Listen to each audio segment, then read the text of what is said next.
আপনার ব্যবহার করা সিম যদি আপনি সারা জীবনও বন্ধ রাখেন, তারপরেও কিন্তু সিম কোম্পানি আপনার সিমটা অন্য কারো কাছে বিক্রি করতে পারবে না।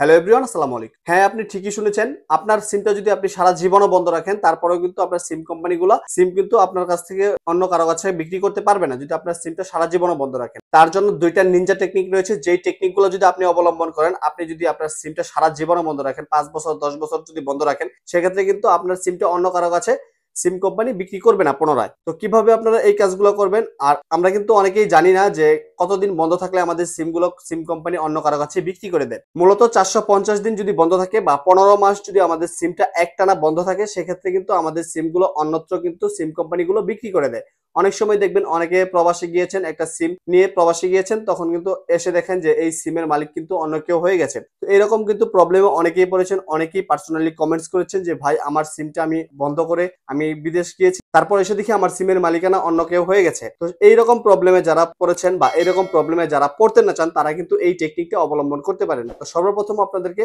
যে টেকনিকটার কথা বলবো সেটা হচ্ছে, আমরা অনেকেই অনেক ধরনের অনেক অপারেটরের সিম ব্যবহার করি, বাংলালিংক, গ্রামীণ, রবি, এয়ারটেল, টেলিটক, অনেক ধরনের সিম কিন্তু ব্যবহার করে থাকি। তো আপনাদেরকে সর্বপ্রথম যে টেকনিকটা বলবো সেটা হচ্ছে, আপনারা সর্বপ্রথম আপনাদের ফোনের মধ্যে বেশি করে টাকা ঢুকিয়ে রাখবেন, ন্যূনতম 100 টাকা, 100 টাকার উপরে ব্যালেন্স ঢুকিয়ে রাখবেন, যাতে করে আপনার হচ্ছে ম্যাথটা দেখবেন যে খেয়াল করবেন যতদিন আপনার ম্যাথ থাকে ততদিন কিন্তু সিম কোম্পানি আপনার এই সিমটা বিক্রি করতে পারবে না বা এই সিমটা কিন্তু বিক্রি করবে না। যদি আপনার সিমের মধ্যে পর্যাপ্ত পরিমাণ টাকা থাকে বা বেশি টাকা থাকে, সেক্ষেত্রে কিন্তু সিম কোম্পানি এই সিমটা কখনোই বিক্রি করতে পারবে না, আর এই সিমটা কিন্তু কখনোই বিক্রি করবে না। আপনার ফোনে যদি টাকাই না থাকে বা আপনার সিমের টাকা নেই, আপনার সিমটা অনেকদিন যাবত বন্ধ, সেক্ষেত্রে সিম কোম্পানি কিন্তু মনে করতে পারে যে এই সিমটা আর কোনোদিনই সে ব্যবহার করবে না। সেই কারণে কিন্তু সিম কোম্পানি 15 মাস হয়ে গেলে কিন্তু সেই সিমটা বিক্রি করে দেয়। তো সেকেন্ড যেই টেকনিকটা বলবো বা সেকেন্ড যে নিনজা টেকনিকটা বলবো সেটা হচ্ছে, আপনারা যে কোনো অপারেটরই ব্যবহার করেন না কেন, আপনারা ইমার্জেন্সি যে লোনটা রয়েছে, ইমার্জেন্সি লোন এনে রাখবেন। যে আপনাদের সিমের মধ্যে এক এক সিমে এক এক কোড ডায়াল করার মাধ্যমে কিন্তু ইমার্জেন্সি লোন আনতে হয়। তো আপনারা কিন্তু ইমার্জেন্সি লোনটা যদি নিয়ে রাখেন আপনাদের সিমের মধ্যে, তাহলে কিন্তু সিম কোম্পানি আপনার এই সিমটা কিন্তু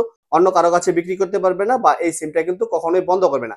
আপনি যদি ইমার্জেন্সি এনে রেখে দেন, সেক্ষেত্রে আপনার এই লোনটা যতদিন পর্যন্ত পরিশোধ না হবে, ততদিন পর্যন্ত আপনার কোনো সিম কোম্পানি সেই সিমটা অন্য কারো কাছে বিক্রি করতে পারবে না বা মালিকানা পরিবর্তন করতে পারবে না।